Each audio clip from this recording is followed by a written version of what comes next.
Nadhani ni ushindani wa mechi unategemea na pande zote mbili, namna ambavyo mmetegana mitego yenu.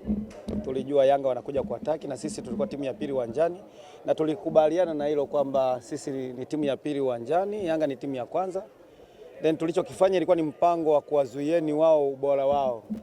Sasa ukiangalia dakika 45 za kwanza tumejitahidi, tumezuia ule ubora wa Yanga na tulikuwa tumewatega. Huwezi kuona kama goalkeeper alikuwa yuko kwenye pressure kubwa sana.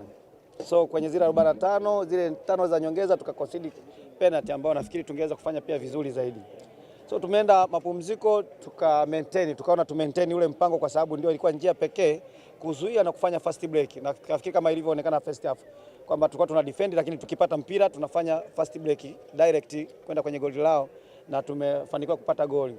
So chances tulikuwa nazo 2-3 japokuwa imetumika moja. Second half baada ya dakika 15 pia za kutoka mapumziko tuliweza kumaintain tukafanya vizuri. Baada ya hapo yalikuja makosa binafsi, kwa sababu tunafikiri kwamba kulikuwa na kusinzia kidogo. Ule mpira ambao ulitoka mbali tungeweza kufanya vizuri zaidi kama timu. Kwa uzoefu wa wachezaji ambao tuko nao wangeweza kufanya vizuri zaidi ya vile, lakini ni makosa ambayo yanatokea kwenye mechi. Wachezaji wanafanya kazi, wakati mwingine ukifanya kosa moja sekunde, timu kama hizi ambazo ziko na quality zinakuhukumu. Kwa hiyo nafikiri tumefanya kosa lile ambalo maybe wachezaji wanaona kama tungeweza kufanya vizuri zaidi ya vile, then ndani ya dakika chache baada ya kufanya kosa la pili na goli la pili tukafanya tena kosa lingine wakatuhukumu. So ikawa ni kujaribu kuwatuliza wachezaji, kuona namna ambavyo tunaweza tukatoka huko kwenye 3-1 kupata angalau goli la kupunguza, lakini tu maintain usiwe tena mlima mrefu, kwa sababu hii ni ligi, wakati mwingine goal difference ina mata.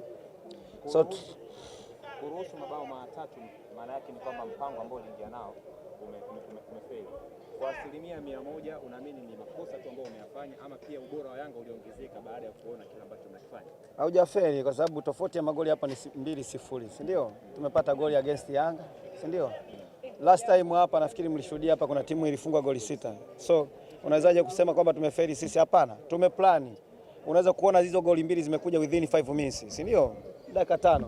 So ukiangalia dakika 90, dakika 5 hatujafanya vizuri, lakini dakika 45 za first half tumefanya vizuri. Tulikuwa juu ya Yanga kulingana na nafasi ambazo tumezitengeneza na kuwazuia.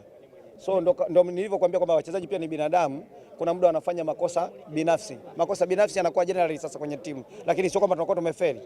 Mmeruhusu bao la build up, lakini bado timu yako inacheza vile vile. Huu ni mpango wenu?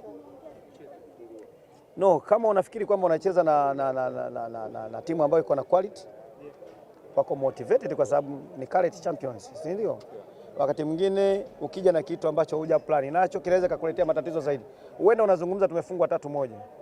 Sasa maybe tungefungwa labda 10, si ndio? Ungeweza kusema sasa tumeamua kushambulia. No, unashambulia kwa hesabu.